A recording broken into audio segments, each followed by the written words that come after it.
আসসালামু আলাইকুম, কেমন আছেন সবাই? আজকে আমরা পর্দা সম্পর্কে কিছু বিস্তারিত আলোচনা করব।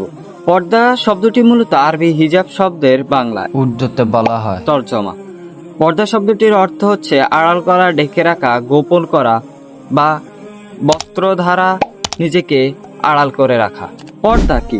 নারী তার বাহ্যিক ও অভ্যন্তরীণ রূপ লাবণ্য ও সৌন্দর্যর পরপুরুষের দৃষ্টি থেকে আড়াল রাখার যে বিশেষ ব্যবস্থা ইসলাম প্রণয়ন করেছে তাকে পর্দা বলে।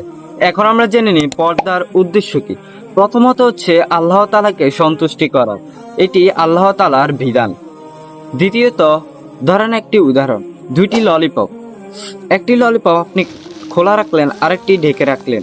কিছুক্ষণ পরে এসে দেখলেন ওই খোলা ললিপপে কিন্তু অনেকগুলো পোকামাকড় এসে ঘিরে ধরেছে, আর যেটা ঢেকে রাখলেন ওইটার কিছুই হয় না, ওটা একদম ক্লিন আছে। ঠিক তেমনি একটা নারী যদি পর্দা করে তাহলে তার দিকে কোনো ছেলে তাকানা বা কোনো পুরুষ তাকাবে না। আর যদি অন্য একটি নারী অনেক স্টাইল করে জামা কাপড় পরে বা পর্দা না করে রাস্তায় বের হয় তাহলে কিন্তু তার দিকে অনেক ছেলেই তাকায়, যার কারণে ওই নারীরও গুনাহ হয় এবং ওই ছেলের গুনাহ হয়।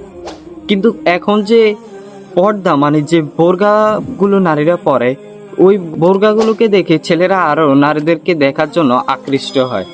নারীদের উদ্দেশ্যে একটা কথা বলি, যেটা হচ্ছে ওই নারী, তুমি যদি জানতে একটা পুরুষ তোমার দিকে যে দৃষ্টিতে তাকায় তাহলে তুমি কাপড়ের বোরগা নয় লোহার বোরগা পরিধান করে থাকতে।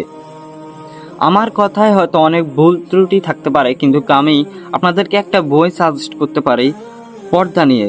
কেমন হবে মুমিন নারীর পোশাক ও পর্দা, লিখেছেন মুফতি সাব্বির আহমদ।